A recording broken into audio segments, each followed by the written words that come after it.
Le singe est professeur de chimie. Le singe est fatigué de travailler et de rester pauvre. Son salaire pue. Le singe veut plus d'argent, beaucoup plus. Le singe utilise ses connaissances en chimie pour fabriquer des bonbons à la saveur spéciale qui t'emmènent vers de nouveaux endroits et les vendre à d'autres singes. Les autres singes adorent ces bonbons et ne peuvent pas s'arrêter de les acheter. Cela permet à le singe de gagner beaucoup d'argent. Le gouvernement singe déclare que les bonbons spéciaux sont illégaux car ils ont des effets secondaires dangereux. Donc maintenant, les bonbons spéciaux de Singe le chimiste ne peuvent plus être fabriqués, achetés ni vendus dans la jungle. L'argent gagné en vendant des bonbons spéciaux est de l'argent sale.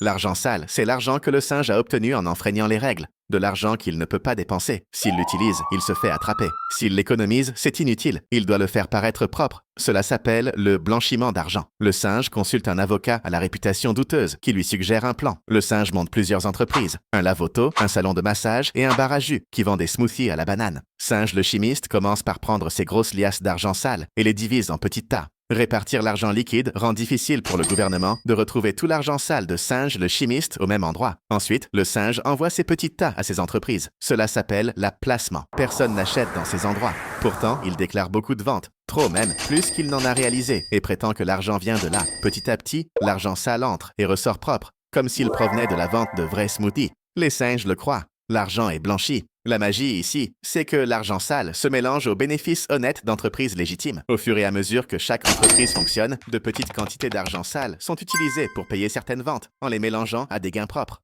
Avec le temps, l'argent est si bien mélangé qu'il ressemble à des bénéfices légaux de bonnes affaires. Le singe peut envoyer de l'argent à des faux noms, vers d'autres comptes dans d'autres pays, des endroits où personne ne demande d'où vient l'argent. Là-bas, il est stocké sans que personne ne le vérifie. Cela s'appelle un paradis fiscal et sert à cacher l'argent et à contourner les règles. Ainsi, personne ne sait d'où vient l'argent à l'origine. Ce processus s'appelle la stratification. Enfin, tout cet argent mélangé est réintégré dans l'économie comme de l'argent propre. Sur le papier, tout l'argent semble maintenant venir de sources parfaitement légales. C'est ce qu'on appelle l'intégration. C'est quand l'argent a l'air propre. Le singe achète des choses coûteuses. Des maisons, du nouveau matériel pour fabriquer des bonbons, ou même une voiture brillante pour son fils. Tout semble normal, mais c'était de l'argent sale. Comme Singe, le chimiste a été corrompu par le luxe, il en veut plus.